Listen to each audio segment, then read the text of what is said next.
wangu vakapinda muondo muna sopatu, vakasiyasha sembuli shirotu, vakapinda musango, vakadzidziswa kupfura kufamba usiku, kuti vapise utongi vabanhu vaivaitisa vanhu seuni. Vakashipira kuti hapana anofa asina kurwira rusununguko. Baba vangu Bondoro yeondo, vakarwa nemoyo vasingate, havana kurega upenyu uchipera. Yosaka nasitira penyu Zimbabwe akasununguka. Vakandiudza kuti mwana wangu Gondo haisi mutambo, vanhu vaipfurwa vachiswa masoja vasina mhosva, asi vakati upenyu hwemunhu wese unokosha. Ndipo pavakapinda mumusha paHighfield pakaputika mabomba, vachiona vana vachimhanya amai vachichema. Vakadzokera kununura umwe mucheche akanga asara. Vakavarura koni madzimambo aita moto, vakakanda hondo dzekena nekunze, vachifura nzira nerufu pamberi pavo. Vakanzwa kuchema kwemwana, vakamira pamadziro akatsva, vakamhanya vakamubata, vachitona nepahwiko. Vakasvika pakusununguka, vakabata upenyu mumaoko avo.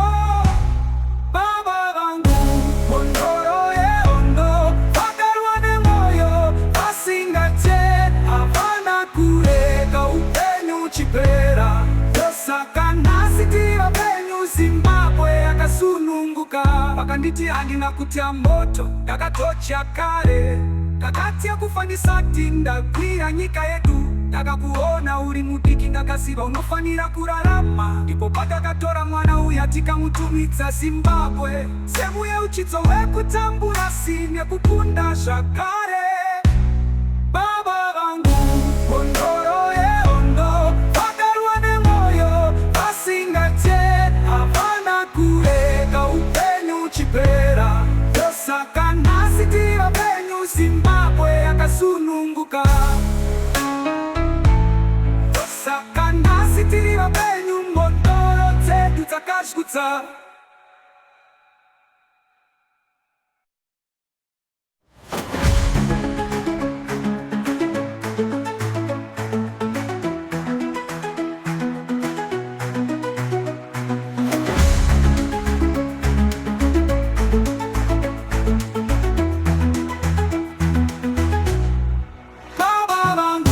Bondoro yeondo, vakarwa nemoyo vasingate, havana kurega upenyu uchipera.